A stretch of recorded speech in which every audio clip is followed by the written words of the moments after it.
بھائی صاحب 45 دن میں فیصلہ دینا ہے. جسٹس عظمت سعید صاحب اس بینچ کے سربراہ تھے جس نے JIT بنانے کا فیصلہ کیا. حکومت کہہ رہی ہے والیوم 10 بھی انہوں نے دیکھا ہوا ہے, اس معاملے کا بھی انہیں پتا ہے. آپ مسترد کر رہے ہیں انہیں نہ بنائیں تو کسے بنائیں؟ دیکھیے شہزیب صاحب, بات یہ ہے, یہ وہ وزیر ہیں جنہوں نے $30 ملین اپروو کیا ECC میں اور کیبنٹ میں اور لندن بھیجا اور پھر ویور دیا اور اس ویور سے پیسے مل گئے براڈ شیٹ کو. وہ کیسے؟ وہ تو آج اس میں ملزم ہے, ان پہ تو الزام ہے کہ آپ نے یہ غلط کیا. عظمت سعید صاحب, میں ان کو جانتا نہیں ہوں, میں ہر سپریم کورٹ کے جج کی عزت کرنا چاہتا ہوں, لیکن جب یہ معاہدہ سائن ہوا, جہاں تک میری نالج ہے وہ نیب پنجاب کے ڈپٹی پروسیکیوٹر جنرل تھے. ان کے جو باس تھے فاروق آدم صاحب, انہوں نے, وہ وٹنس ہیں اس معاہدے کے, جو نیب کے چیئرمین تھے اس وقت کے, انہوں نے معاہدہ سائن کیا ہوا ہے, وہ تو حصہ ہے اس معاہدہ کا. آج بات یہ ہے کہ جو کچھ نیب نے کرنا ہے, کسی کے اثاثے برآمد کرنے ہیں نہیں کرنے, یہ ان کا کام ہے. میرا سوال تو یہ ہے کہ آج نیب کی وہ شکل جس نے پاکستان کی سیاست کو تباہ کیا, جس کا واحد مقصد پاکستان کے سیاستدانوں کو بدنام کرنا, ان کو عوام کی نظر میں گرانا, ان کی حد تک کرنا تھا تاکہ یہ سیاسی نظام, یہ دکھایا جائے کہ یہ سیاسی نظام ناکام ہو چکا ہے. آپ اس وقت کے حالات دیکھیں, ایک عامر برسر اقتدار تھا جو ڈاکہ مار کر اقتدار میں آیا تھا, اس کا تو کام ہی یہ تھا کہ سیاسی نظام کو بدنام کرے, سیاستدانوں کو بدنام کرے اور یہ لوگوں کو بتائے کہ یہ ملک آئین کے مطابق نہیں چل سکتا, اس کو صرف میں چلا سکتا ہوں. آج اس بات کی ضرورت نہیں تھی, لیکن یہ بدقسمتی ہے کہ آج نیب اسی کام کے لیے استعمال ہو رہا ہے جو 2000 میں جنرل مشرف صاحب کر رہے تھے کہ سیاستدانوں کو بدنام کرو, سیاسی نظام کو تباہ کرو, لوگوں کو توڑو, لوگوں کو ادھر سے ادھر کرو, ان کی لائلٹیز خریدو. یہ آج ملک کی بدنصیبی ہے. ہم نے تو اس معاملے کو روکنا ہے. مگر بھائی صاحب, اب ظاہر اس معاملے کی تحقیقات ضرور ہونی چاہیے. ملک کا اربوں روپے کا نقصان ہو گیا. کون, آپ کوئی نام دیں گے تو حکومت نہیں مانے گی, تو کون کرے تحقیقات؟ کیسے ہوں تحقیقات, بتائیں. دیکھیں, اس کی تحقیقات اگر آپ نے حقیقی طور پہ کرنی ہے, صرف پارلیمان کر سکتا ہے, کیونکہ پارلیمان وہ واحد ادارہ ہے جو اس کا شکار ہوا ہے.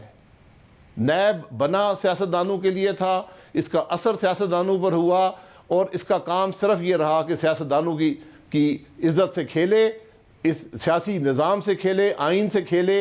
اور آج اس کے اثرات آپ ملک میں دیکھ رہے ہیں کہ معیشت بھی تباہ ہو گئی.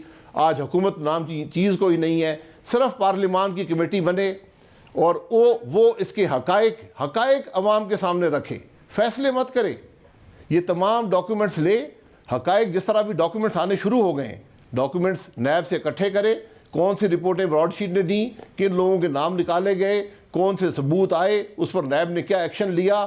یہ حقائق عوام کے سامنے لانے کی ضرورت ہے. بھائی صاحب, آج بلاول بھٹو زرداری نے ایک اہم اسٹیٹمنٹ دیا ہے اور انہوں نے کہا کہ جی تحریک عدم اعتماد پر ہم PDM کی دوسری پارٹیز کو کنونس کریں گے. ساتھ میں انہوں نے کہا کہ اس حکومت پر 10 جلسوں سے فرق نہیں پڑے گا جو ہماری ایک ملاقات سے پڑے گا. یعنی وہ کنونسڈ ہیں کہ جلسوں سے یہ حکومت نہیں گرے گی, تحریک عدم اعتماد سے گرے گی. آپ لوگ کنونسڈ ہیں کہ تحریک عدم اعتماد اسٹیبلشمنٹ کی سپورٹ کے بغیر نہیں آ سکتی. تو یہ کہاں جا کے معاملہ ٹھہرے گا؟ آپ کا ایک اتحادی تو کنونس ہو گیا کہ آپ جلسوں سے حکومت نہیں گرا سکتے. دیکھیں, یہ ان کی رائے ہے کہ تحریک عدم اعتماد سے معاملہ چلے گا. یہاں تحریک عدم اعتماد کے حالات آپ نے خود دیکھ لیے ہیں کہ آج حکومت نے براڈ شیٹ پر جو ہم پریس کانفرنس کر رہے تھے مہنگائی اور براڈ شیٹ پر, اس کو بھی روکنے کی کوشش کی. حکومت کے اہلکار پارلیمان کے نظام میں مخل ہوئے, اس میں انہوں نے مداخلت کی, انہوں نے کوشش کی کہ پریس کانفرنس نہ ہو سکے اور دروازہ بند کر دیا اس جگہ کا جہاں پارلیمنٹ کے ممبر رہتے ہیں, جہاں ان کے گھر ہیں, اور وہاں پر کوئی عمل دخل حکومت کے اداروں کا نہیں ہے. وہاں پر بھی وہ انہوں نے مداخلت کی. تو یہاں تو پارلیمان میں کہاں پر اسمبلی کے ممبران وہاں پر پہنچ پائیں گے. یہ ہمارے نظام کے اندر جب حکومت یہ فیصلہ کر لے کہ نہ اس نے قانون کی پرواہ کرنی ہے نہ آئین کی پرواہ کرنی ہے, تو عدم اعتماد ممکن نہیں ہے. مگر آپ لوگوں نے پبلک موبلائزیشن کر کے بھی دیکھ لیا کہ اس سے بھی حکومت کو گرانا ممکن نہیں ہے. آپ حکومت کو گرانے چلے تھے, حکومت اور زیادہ پر اعتماد ہو گئی ہے. تو بلاول بھٹو زرداری ٹھیک کہہ رہے ہیں, اگلے 10 جلسوں سے بھی نہیں گرے گی حکومت. شہزیب صاحب, تحریکیں جو ہوتی ہیں وہ حکومت گرانے کا صرف مقصد نہیں ہوتا. ان کا مقصد نظام کی تبدیلی ہے.